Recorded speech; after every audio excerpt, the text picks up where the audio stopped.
Welcome है आपका हमारे YouTube चैनल में।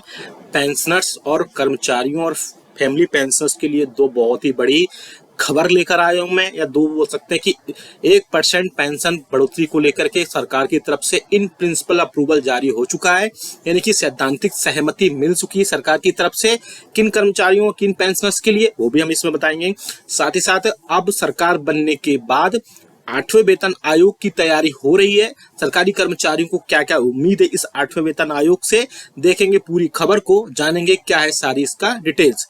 पूरे वीडियो को लास्ट तक देखिएगा और अगर चैनल पर पहली बार आए हैं तो चैनल को फ्री में सब्सक्राइब जरूर करेगा। सब्सक्राइब के रेड बटन को प्रेस करके या फिर सब्सक्राइब के ब्लैक बटन को प्रेस करके, साथ ही साथ आप हमारी वीडियोस की लेटेस्ट इन्फॉर्मेशन के लिए घंटे के निशान को जरूर प्रेस करिएगा, तभी आपके पास हमारी वीडियोस की लेटेस्ट इन्फॉर्मेशन आ पाएगी और आप हमारे वीडियोस को इसी तरीके से आगे भी वॉच कर पाएंगे।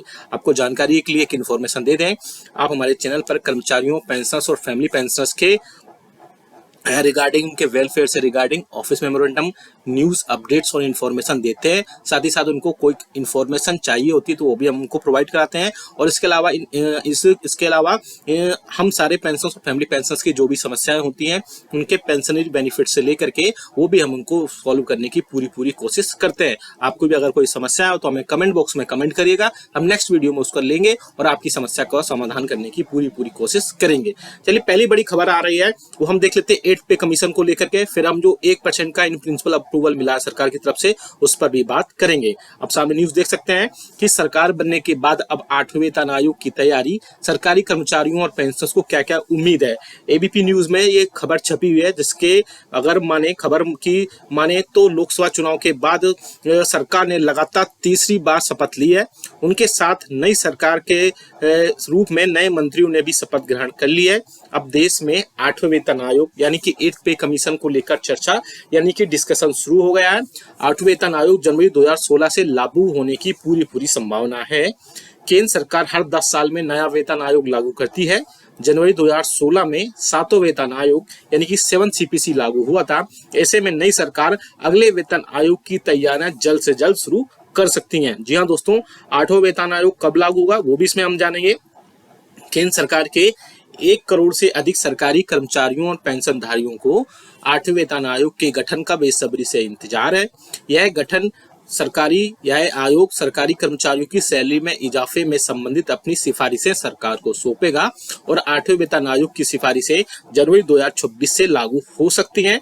आपको जानकारी के लिए एक बात बता दूं मैं कि भारत में पहला वेतन आयोग जनवरी 1946 में स्थापित किया गया था, यानी कि एक कमेटी अभी बनेगी, वो कमेटी अपने रिकमेंडेशन सरकार को देगी और उस कमेटी के रिकमेंडेशंस के बाद ही कर्मचारियों, पेंशनर्स और फैमिली पेंशनर्स के लिए जो 8वां वेतन आयोग होगा वो उसमें लागू हो पाएगा। मोस्ट प्रोबेबली चांसेस है, जैसे कि हर 10 साल में सरकार एक वेतन आयोग लागू करती है तो उसमें उस वेतन आयोग में बढ़ोतरी होने की पूरी संभावना है 2026 में, क्योंकि अब 2024 चल रहा है यानी कि मिड 2024 है तो 1.5 साल बाद इसकी संभावना जताई जा रही है। आगे आप देख सकते हैं नई सरकार जल्द ले सकती है इस पर फैसला। हालांकि 8वें वेतन आयोग के गठन और कार्यान्वयन के संबंध में सरकार ने अभी तक कोई भी ऑफिशियल या बोल सकते कि औपचारिक घोषणा नहीं की गई है। पिछले दिसंबर में सरकार ने कहा था कि अभी 8वें वेतन आयोग की स्थापना को लेकर के कोई फिलहाल योजना नहीं है।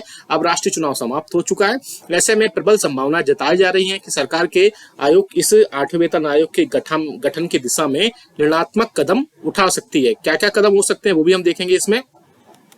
आप यहाँ पे देख सकते हैं सैलरी में कितनी उम्मीद, सैलरी में या पेंशन में कितनी बढ़ोतरी हो वो भी हम यहाँ पे देख सकते हैं। 8वें वेतन आयोग के गठन से लगभग 49 लाख सरकारी कर्मचारियों और 68 लाख पेंशन भोगियों को सीधा लाभ मिलेगा। उम्मीद है कि 8वें वेतन आयोग के तहत फिटमेंट फैक्टर में इजाफे के साथ ही सैलरी और पेंशन को भी बढ़ाया जाएगा। फाइनेंशियल एक्सप्रेस की रिपोर्ट के अनुसार फिटमेंट फैक्टर 3.68 गुना होने पर की पूरी संभावना है। सरकारी कर्मचारियों का न्यूनतम मूल वेतन 18,000 रुपए होने के साथ फिटमेंट फैक्टर में बढ़ोतरी से उनका मूल वेतन 8,000 रुपए बढ़कर 26,000 रुपए तक हो सकता है। फिटमेंट फैक्टर एक फॉर्मूला है जो 8वें वेतन आयोग के तहत कर्मचारियों की सैलरी और पे मैट्रिक्स निकालने में मदद करेगा। आगे आप देख सकते हैं कि 7वें वेतन आयोग में कितने फीसदी पेंशन बढ़ी थी, वो भी हम देखेंगे। कर्मचारियों की सैलरी बढ़ी थी 7वें वेतन आयोग में 2.57 गुना फिटमेंट फैक्टर पेश किया गया था। इसके चलते कर्मचारियों की सैलरी लगभग 14.29% बढ़ी थी। साथ ही मिनिमम सैलरी भी 18,000 रुपए की गई थी। 8वें वेतन आयोग के जरिए न सिर्फ सैलरी से जुड़ी असमानताएं दूर होंगी बल्कि महंगाई का प्रभाव भी कम होगा। ऐसे में उम्मीद है कि जो पेंशनर्स रिटायरमेंट होंगे उनके भी कई सारे लाभ उसमें बढ़ सकते हैं। तो ऐसे में पेंशनर्स और फैमिली पेंशनर्स के लिए अगर 8वां वेतन आयोग आता है तो उनके लिए बहुत ही ज्यादा राहत की खबर होगी और उनकी सैलरी में जिस हिसाब से बढ़ोतरी होगी वो काफी देखने वाली वहां पर होगी। इसलिए 8वें वेतन आयोग की गठन से रिलेटेड जल्द से जल्द कोई इस पर अपडेट आएगा हम सबको जरूर बताएंगे। साथ ही साथ आप भी हमें कमेंट बॉक्स में कमेंट करके बताएगा कि 8वें वेतन आयोग पर आप कितनी मिनिमम पेंशन या मिनिमम सैलरी चाहते हैं, जिसकी आपकी सारी चीजें क्लियर यहाँ पर आपके सारे डेली के जो काम्स होते हैं, डेली की जो सारी चीजें होती है वो वहां पर कंप्लीट हो सके। अब बात करते हैं 1% पेंशन इंक्रीज की। तो दोस्तों वाकई में एक बड़ी खुशखबरी निकल कर आ रही है राजस्थान के कर्मचारियों और पेंशनर्स के लिए जिनको 1% पेंशन इंक्रीज हो चुकी है और उनको वहां पर इन प्रिंसिपल अप्रूवल भी देखने को मिल गई है। अब सामने देख सकते हैं दैनिक भास्कर की ये खबर है जहां पर पेंशनर्स को 61 साल के बाद हर वर्ष 1 वर्ष की पेंशन अभिवृद्धि को सैद्धांतिक सहमति दे दी गई है। यानी कि अब आपको कर्मचारियों और पेंशनर्स के लिए जो है वहां पर राजस्थान के पेंशनर्स के लिए हर साल 1% की वृद्धि कर दी जाएगी। यानी कि जैसे 60 से 61 साल में 1%, 61 से 62 साल में, 62 से 63, 63 से 64 और 65 साल तक में ऐसे बढ़ोतरी होती जाएगी और हर साल 1% की बढ़ोतरी की जाएगी। अब ऐसे में जब राजस्थान सरकार ऐसा कर रही है तो अब सेंट्रल गवर्नमेंट और बाकी पेंशनर्स की जो भी स्टेट गवर्नमेंट की सरकारें उन पर भी इसका प्रेशर पड़ेगा और कर्मचारियों के आने वाले दिनों में इस पर कोई ना कोई बहुत ज्यादा फायदा दिखने को मिल सकता है। हालांकि जो सेंट्रल गवर्नमेंट एम्प्लॉइज और पेंशनर्स के यूनियंस और फेडरेशंस हैं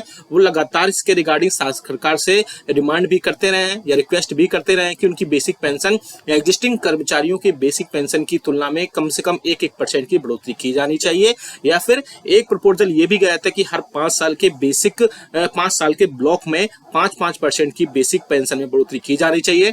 जैसे कि 60 से 65 साल में 5% की, 65 से 70 साल में 5%, 70 से 75 साल में फिर से 5% और 75 से 80 साल में फिर से 5% की बढ़ोतरी का प्रावधान होना चाहिए। हालांकि इस पर अभी कोई नहीं, स्टेट गवर्नमेंट के लिए तो बड़ी फायदा है, म्युनिसिपल अप्रूवल भी मिल गई है और उनको पेंशन भी मिलना स्टार्ट हो जाएगी। लेकिन जो केंद्रीय पेंशन धारक हैं उनको ये अभी थोड़ा सा लंबा इंतजार करना पड़ सकता है क्योंकि पेंशन में बढ़ोतरी होने के चांसेस में आगे भी दिखाई देंगे। क्योंकि सरकार अगर 8वां वेतन आयोग लेकर आती है तो पेंशनर्स की ऑटोमेटिक बेसिक पेंशन में और उनकी बेसिक सैलरी में बढ़ोतरी हो सकती है। लेकिन अगर बेसिक पेंशन जो 1% की या फिर 5 साल के ब्लॉक में 5% बेसिक में बढ़ोतरी की जाती है उससे भी पेंशनर्स को बेसिक में काफी ज्यादा फायदा देखने को मिलेगा। तो आप हमें कमेंट करके बताएगा कि आपकी बेसिक पेंशन में 1% की वृद्धि होनी चाहिए या फिर 5 साल के ब्लॉक में 5% की बढ़ोतरी की जानी चाहिए। आप कमेंट बॉक्स में जरूर बताएगा क्योंकि इन दोनों खबरों के बाद,